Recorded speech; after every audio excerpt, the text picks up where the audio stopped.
Welcome to Think WTF, where we're talking about think differently still.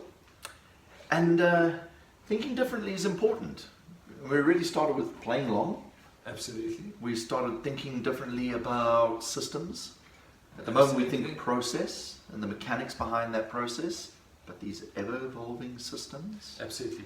And they're actually different types of systems. Well, it's not so much that they're different types of systems. Every system at its heart is built around an intention or a kind of an objective. And every system is self-reflective and self-organizing. And the important word there is self-organizing.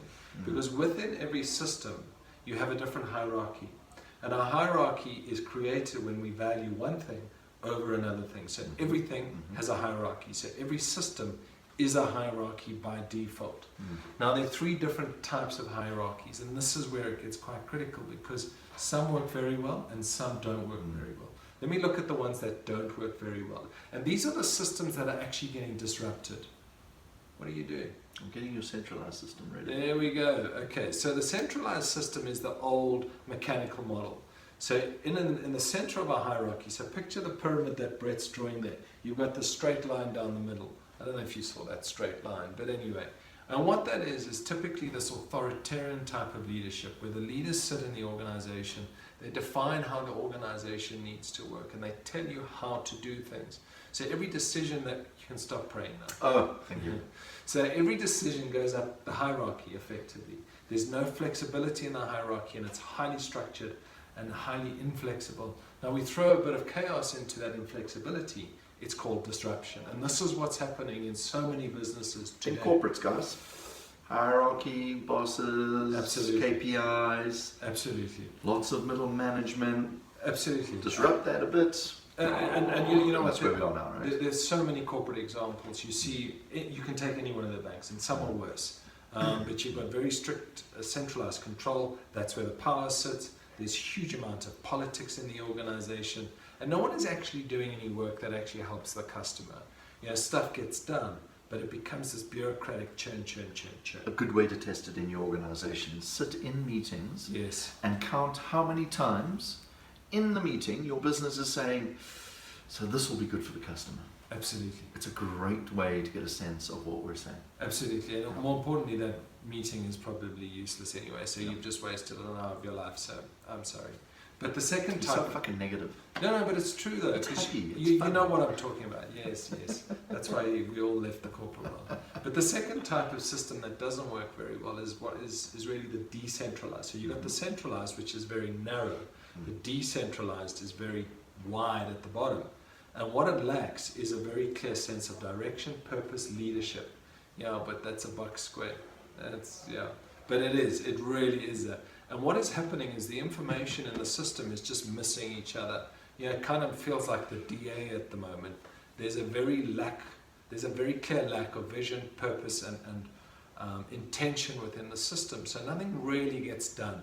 Everyone is passing the buck. No one is taking responsibility. The information that grows the system is not getting to the teams and the individuals who can make the decision. Because it's so flat.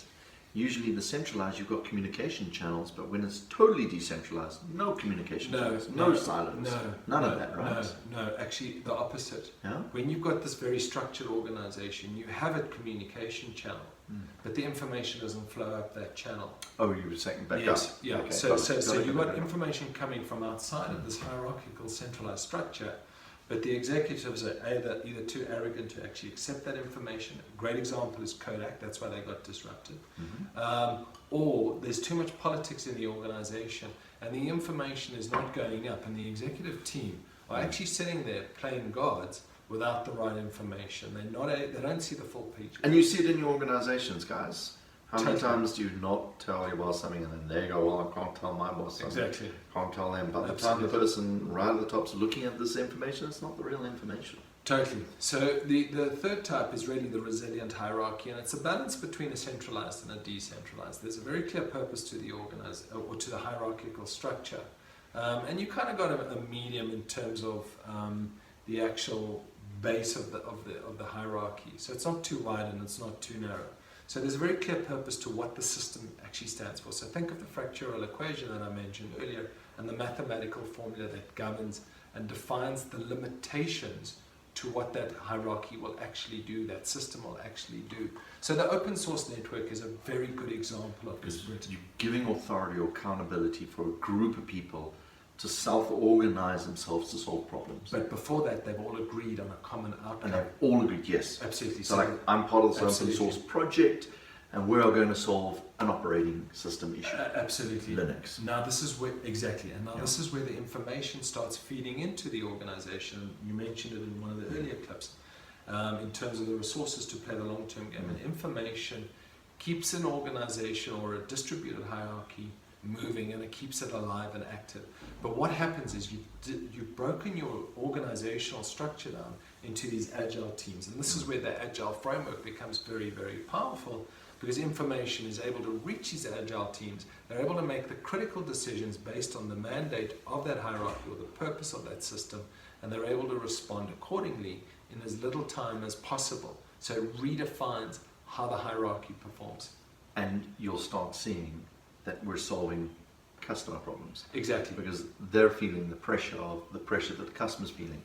And as you solve those problems organically, absolutely, you're building a better relationship with your customer. Absolutely. In this system. In fact, what I like to call it is the moat strategy, Brett, because when we're talking about an organization that is very defensive, certainly in the short-term game in a very authoritarian hierarchy, you create a competitive advantage and you effectively create a moat around the organization. But what you do is you're keeping your organization, your competitors out of the organization. But what winds up happening is your customers are also unable to get into the organization. You know the problem. When you're frustrated with someone, you get in front of a customer service support, and all they can do is respond according to the rules of the organization. And it's your CEO campaign and what have you. Whereas in the distributed framework, what's happening is you're actually getting into the playing field with your customer. Your teams are, your customer becomes part of your team, because that's where the information goes on. And this is really how you design a system of trust.